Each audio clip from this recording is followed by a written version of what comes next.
The twin docs are here. Dr. I, Dr. J, they're waking up with us, answering the trending health questions we're all curious about. Hey, guys, good morning. Man, this is quite a list. This one had me thinking. Dr. I, true or false, the risk of spreading measles in school is lower than the general population? I have to say false because there's so much sharing happening at school. I don't see how this could be true.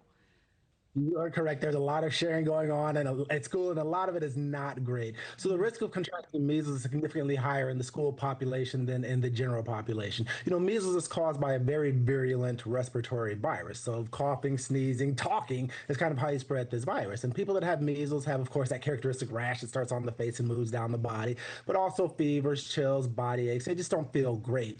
And it is riskiest, measles that is riskiest for people above 30 and people under 5. And you can even develop encephalitis, which is a brain swelling related to the virus. And a recent study was looking at the effect of measles outbreaks on school attendance. And it's no surprise that school attendance goes down, in part because some kids have measles and they're not going to school, in part because some parents are keeping kids away from school because they don't want them to get the measles. But even with attendance going down, the virus still spreads like wildfire. So schools are definitely breeding grounds. Unfortunately, there's no treatment. It's only the vaccine. So that's just one thing to kind of keep in mind. Yeah, extremely serious. And the way it spreads is just incredible.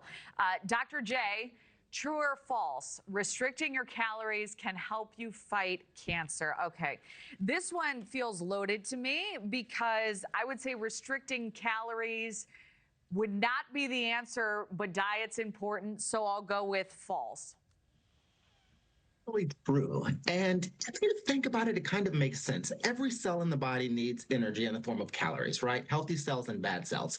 But cancer cells grow very quickly, so they need more energy than healthy cells. And so when you restrict your calories, you're actually starving these cancer cells. And they did research that found that people with sarcomas, which are a particular type of cancer involving connective tissues like muscles and bones, when they reduced their calories, they saw a decrease in the size of their tumors and a decrease in the activity of their tumors because they were starving them.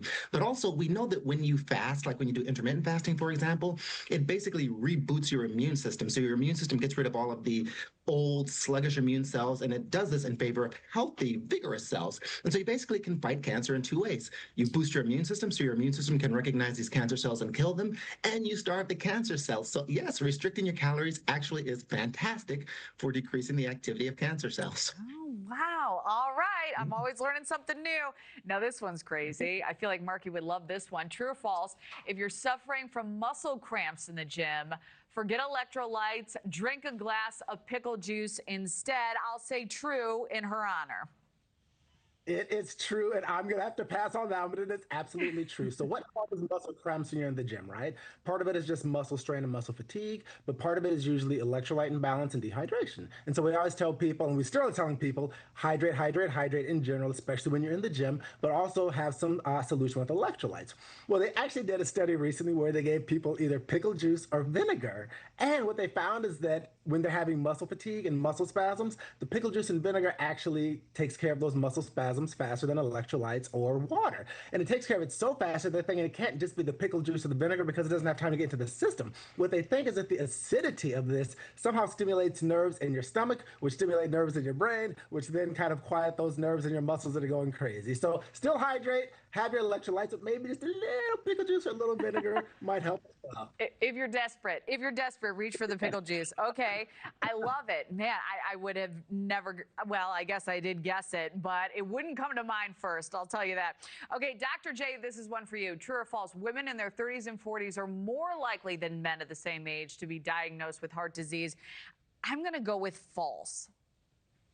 Yeah, 100%. So women, their superpower is estrogen. Estrogen is cardioprotective. So estrogen basically decreases a woman's risk of heart disease and heart attack and stroke. And so they've done research that finds that men are 5 times more likely than women in their 30s and 40s to have heart disease. The reason is, like I said, estrogen. So estrogen does a couple of things. Number one, it increases good cholesterol, decreases bad cholesterol. Fantastic for heart disease. It also decreases the production of visceral fat. Visceral fat is this fat inside of the belly around our organs that creates insulin resistance. Again, fantastic fantastic for heart disease. Number 3, estrogen is anti-inflammatory. So women before menopause just tend to have less generalized inflammation. Again, very good for preventing heart disease. So no, men, unfortunately, 5 times more likely than women to suffer from heart disease in their 30s and 40s. Thank you for watching. Subscribe below and download our NewsNation app right now on your phone, and you will get fact-based, unbiased news for all Americans.